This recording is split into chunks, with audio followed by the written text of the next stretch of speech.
For those of you who don't know me, I'm Daniel, the Qualification Manager within the REC Performance Assurance team, and today we're going to be talking about the different performance assurance and qualification requirements we're going to be going through over the next few months based on the changes you're going to be making as a result of some of the REC changes and code changes that we've gone through today. So I think there are sort of three main areas that I wanted to focus on. So firstly, the assurance activities we're going to be doing over suppliers and agents who are already qualified in the market to make sure they're going to be ready for the MHHS transition prior to the M10, M11 cutover. We're also going to be talking about the MHHS qualification activities we're going to be doing so that parties are going to be able to demonstrate that they're going to be able to operate in line with REC obligations for the updated MHHS business processes. And then finally, we're just going to briefly touch upon the enduring approach we're going to be taking to performance assurance as part of this MHHS transition and beyond. So I think if we go through all three of these areas, if we start with the first one, so the assurance activities we're going to be doing over suppliers and agents to make sure that you're going to be ready for the MHHS transition. So already, the existing suppliers and agents have already provided us with an action plan of the activities they're going to be doing to make sure you're going to be ready for the cutover. If you're doing qualification testing, you provided this to us as part of the pre-qualification submission. And if you're doing SIT, then we ask you to provide this as part of a separate RFI activity. So where we had any sort of questions or concerns on that or needed an updated action plan, we reached out to the suppliers and agents and asked them to provide this. I think the majority of those actions are now closed off, but there are a small number of still open actions that you'll be hearing from us over the next few weeks on that. I think finally as well, for all of the current suppliers and agents, sort of between now and the summer, you're going to be asked to provide a management assertion from a company director stating that you have made all of the changes required prior to the MHHS cutover at M10, M11. Cool, so I think that's enough on sort of that first point, and we are going to go over the second point here on the MHHS qualification activities in more detail in a second, but just a bit of an overview to sort of the key main activities that you guys are currently doing around that are firstly the pre-integration testing, which is the testing you've designed and conducted yourselves to make sure that your systems and processes will allow you to operate in line with the MHHS requirements. Secondly, you're going to be doing either system integration testing or qualification testing, which you'll be doing, it's more structured testing you'll be doing alongside, for example, the MHHS program and the code bodies to verify that your systems and processes will allow you to operate in line with code requirements. And then finally, you're also going to be submitting a qualification assessment document, or a quad, which captures all of the testing you've completed, as well as detailing the business process changes you've made in preparation to be able to operate with the new MHHS processes. Cool. On the final point here, in terms of the enduring performance assurance approach, my colleague just mentioned about some of the updates that are going to be coming to the performance assurance reporting catalogue. And I appreciate that some of the actual items within that, so for example, data items that we can receive will have changed. However, the actual methodology we use, so the performance assurance techniques and the performance assurance methodologies, they're not going to be changed and they're going to continue as they currently are. So I think just in terms of going through each of these areas in a little bit more detail, which I'm sure you'll be relieved to know about, but I will keep it somewhat short and sweet. So in terms of what areas the legacy assurance will focus on, I appreciate that you guys as suppliers and agents are going to be responsible for your own activities about making sure you captured all of the consequential changes that you need to make in preparation for MHHS. You've been provided with a sort of handy-dandy little checklist as well to help support with that activity.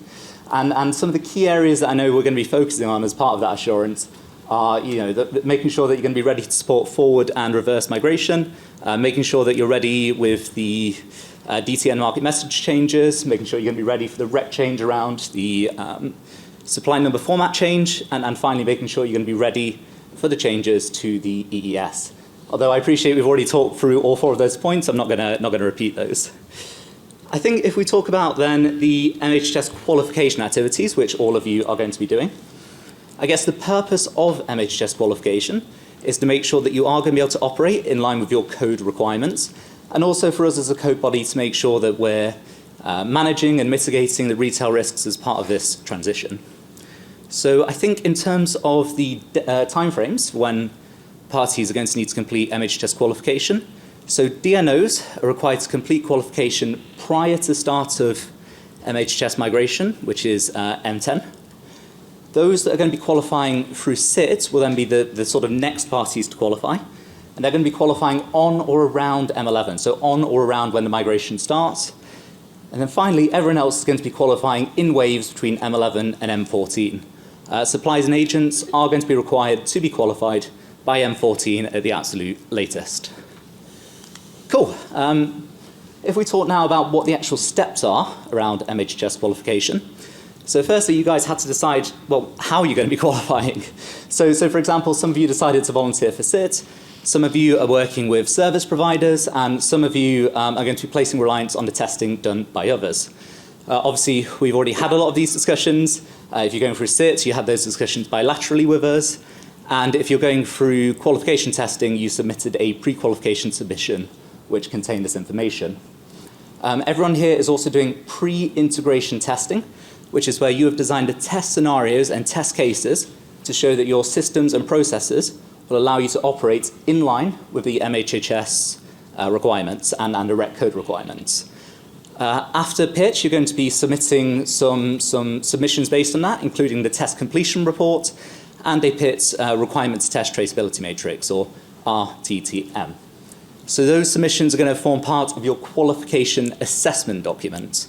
The qualification assessment document captures the testing that you've done, for example, in PIT, and it also captures some of the wider changes you're making in terms of operational readiness and in terms of changes to your business processes.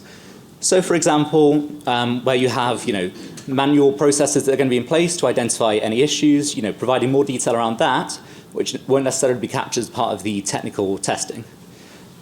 So everyone's going to have to submit an initial quad, and based on that, the code bodies are going to provide you with guidance, which you'll then be able to use to update your quad submission prior to the final quad. People are also going to be completing either system integration testing or qualification testing, which, like I say, is where you have predefined test cases and test scenarios, and we'll be working with the program or with the code bodies to complete that.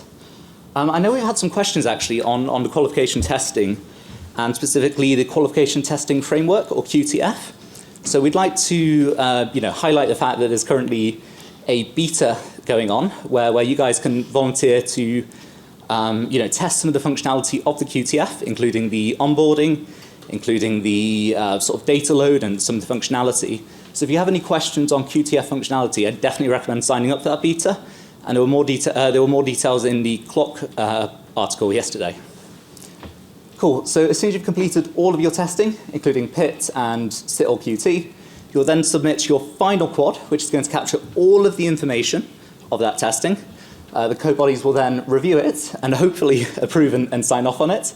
If so, you'll then be MHHS qualified, and then we'll go through a service activation activity where we reflect that qualification status in the ISD. Cool. In terms of the timeframes around MHHS qualification, you'll be relieved to know I'm not going to go through all 35 of these boxes, but I think some of the key things to pull out are the deadlines are coming soon, okay? Especially if you're in SIT or a non-SIT LDSO, like the deadline for the initial quad submission is tomorrow. So I'm hoping that you're almost there and ready to submit it. For those that are in the SIT or non-SIT LDSOs, we are going to be reviewing those, well, we are reviewing those quad submissions as we speak to make sure you're going to have enough time to be able to respond to our comments in time for when you submit your final quad. I think I just want to highlight as well those that are going through qualification waves. Again, we're expecting you to have completed your PIT prior to your initial quad submission. We're expecting you to have completed your QT before your final quad submission. So please take a look at these dates and make sure you are going to be able to meet those requirements. If you do want to refer to these dates and a bit more detail around them, is in the Qualification Approach and Plan Appendix C. Cool. So that's in terms of people that are currently qualified. If you want to qualify in a new role, what is it you need to do? Well, it depends on when you want to actually enter the market. So those who want to enter before M11, M12, which is getting a bit tight, but it'll be the sort of current legacy REC qualification requirements, including a business solution assessment and including market scenario testing. You'll then complete qualification through the MHHS program as is everyone else. For those on the other end of the spectrum who don't want to enter the market until after M14, that will be after the program has closed down and after there's no more MHHS qualification testing. Therefore, for those people, you're going to be doing the business solution assessments as you do currently, and there are going to be some updated rec market scenario testing requirements, and there is also going to be an element of bit manager testing, but the exact details around that haven't been confirmed yet. For those that are going to be qualifying between M11 and M14, the actual requirements are going to be depending on, for example, if you just want to operate with legacy meter points, or if you, just with MHHS meter points, or with both legacy and MHHS. There'll be some element of, rec market scenario testing, potentially on the current arrangements, potentially on the future arrangements, and those can be decided on a case-by-case basis. Cool. In terms of if you want to find out any further information, we do have a dedicated hub within the Rec Wiki, which talks about the MHHS requirements, and there's a specific section on MHHS qualification as well. I definitely recommend checking out the qualification approach and plan, which has all of the details that we've gone through today and a lot more detail as well, and it's pretty much the Bible for MHHS qualification activities.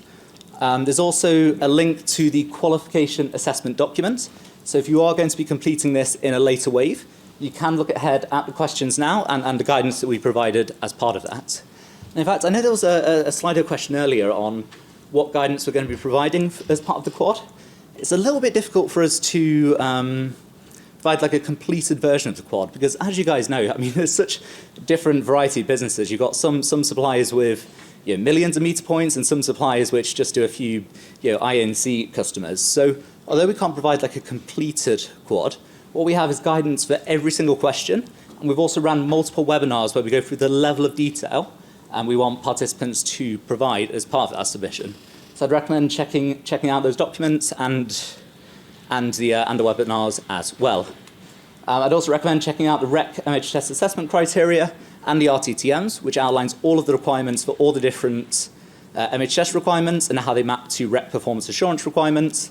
And finally, as well, we, as Andrew mentioned, the code artifacts themselves have been published. These are going to be requirements from M10 onwards. Please do, well, M8, please do review those and make sure that you're ready and understand what your requirements are going to be.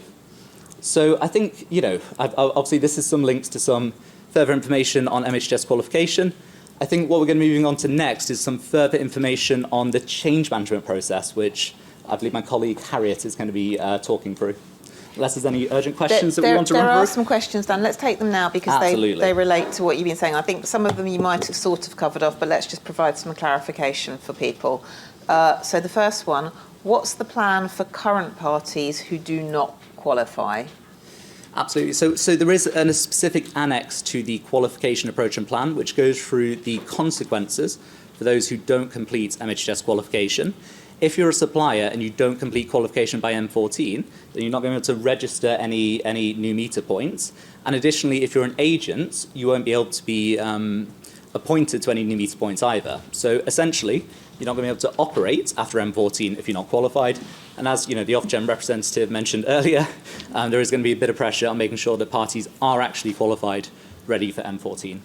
Fabulous, thank you. This one I'm going to put to you, Andrew, because it's...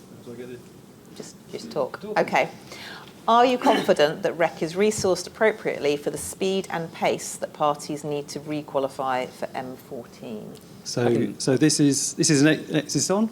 Yeah. So this is an excellent question. It's a conversation that we've we've been asked that question quite a lot, understandably. It's a conversation that we have regularly with Daniel and V. So we have regular checkpoints in place, looking at our resource model. We are continuing to kind of learn the lessons. So we've had the initial quads in. We are kind of getting that good understanding of the resource requirements, and we've also kind of got a review and flexible resourcing model in place, which will allow us to flex up. Potentially flex down, maybe not, in response to demand, because we absolutely understand our role in making sure that we've got the resource in place to let you guys kind of hit the qualification timelines that you need to hit. Great, thank you, Andrew. Dan, a few more for you. So you talked about the director management assertion. Yeah. When will that be required and in what format? Yeah, the actual timeframes for that haven't been confirmed. It is going to be in the summer, so probably sort of July, August time in that region. The actual requirements, it's going to be a sort of electronic sign-off can be used, and also we are going to accept a letter of delegated authorities in the same way as you would for your current maintenance qualification requirements. So essentially it's going to be a digital signature. You can print it and do a physical signature if you want, which will be submitted then through the REC portal. Thank you very much. Okay. Are non-SIT parties going to have to make a readiness assertion before M10? Yes, absolutely, because the readiness assertion is about the consequential changes that are not just related to those that have completed MHHS qualification, but about those additional changes as well. So we talked about, for example, about the supply number format changes. That's going to apply to everyone. Therefore, if you're a non-SIT party, you're definitely going to have to assert that you've made those changes ready. Okay, thank you. They're coming thick and fast now. Superb. The dates for submission of the quad non-MVC state December, but this should be September. Please, can you confirm? We'll double check the dates that are in that slide pack. Like I say, please refer to the Qualification Approach and Plan Appendix C for where the actual dates are baselined. And if there are any further updates, that's where those updated dates are going to be held. Okay. Any insight into quad rec changes needed for post BSc mod P476? Is that the smart exemption, which in fact I think V is already... Oh, mic for V. Thank you. So we gave an update at the qualification working group earlier in the month. We are developing the process for it, and we're also developing the quad questions. The quad questions will basically, if you look at the qualification approach and plan right now, it sets out what the criteria for an exemption will be and what types of controls, etc., you'll need to demonstrate. Now, the qualification process will check those things, so you can expect the quad to ask you what those controls are and whether you're meeting that eligibility criteria. So that's at a high level what to expect, but the specifics will come in the next month or so. Okay, and I think, if you just hang tight, because I think there's clearly people looking for support here. So even if you can't provide a guide to how to draft the answers to the quad, will you be able to provide feedback on what good, bad things you have seen in early quads? So how are we going to support people with their submission? Definitely answer that one as well. So in fact, at the qualification working group on Tuesday, what we did is we went through some of the lessons that we've learned from those initial quad submissions to give people guidance on how you should be structuring your answers and making sure that you don't have the same sort of follow-up questions. We're going to be doing that at every future QWG as well. So we're going to be taking the lessons learned from previous quad submissions, and we're also going to be creating or updating essentially the quad FAQ document that we have to include any of the information we go through at QWGs. Okay, and I've got one more question, and then I will just open because I think this is a hot topic. So, in what scenarios would requalification be required, if at all? Absolutely. So under the REC, we already have an existing BAU process for this, which is the change or incident notification. I think it's a little bit different because I appreciate that the actual code requirements are if it's a significant change. I think that the rule of thumb we use is if the change you're introduces a risk that you or another participant will not be able to meet their REC obligations, then that's when it needs to be disclosed to us. We then take a look at the disclosure and the type of change it is, and we determine what an appropriate assurance approach would be. That is sometimes just a case of a management assertion, sometimes it's a case of reviewing the testing you've done yourselves, sometimes it's a case of recommending further testing as well. So it's a bit of a sort of loose answer, but it really depends on the nature of the change, but it is going to be following usual BAU processes. Just to respond, I think, to the person who pointed out, who asked the question about the final quad submission window for the non-MVC. Very good, they get the prize. Yes, so the closing date for that final quad submission is the 19th of September. So we will update the slides before they're circulated. Thank you, Andrew. They're gone. They're gone. Okay, we'll reissue. It feels like qualification is obviously quite a big topic. So yes, we've got some questions in the audience. I would love that. Thank you so much. There we go. Okay. I'll take this slide. You can take that one.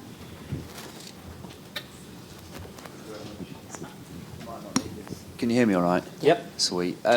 So you've alluded to ramping up resource to help manage and mark those quads. One question I had, because there are so many different complexities depending on who you are and what hats you're playing are in the industry, will there be a named or a series of named resources that we could face into as a qualifying party. So we've got a name in the frame to help respond to some of those quad questions. And my second part of that question is, when feedback's provided to market participants, will that be almost a continual dialogue to help us respond to some of those queries, those probably comments, or will it be served up at certain intervals? So I think it's, two parts there. Yeah, absolutely. So on the first part, in terms of a named individual, I do understand the question. I appreciate under the REC as well, we do have operational account managers who can be an initial interface for any sort of questions you have. On specifically the qualification team, although you will see the named individual of who provided the quad response, I think we feel that a more consistent or more useful approach for us would be essentially if you have any sort of questions on the feedback you received, if you send them into the rep service desk, then we'll make sure that the relevant team member is able to respond directly.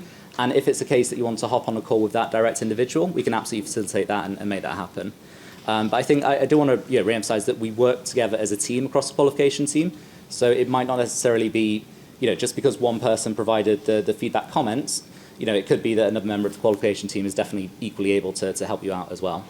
I think I'm so sorry, you might have to repeat the second point, which was on...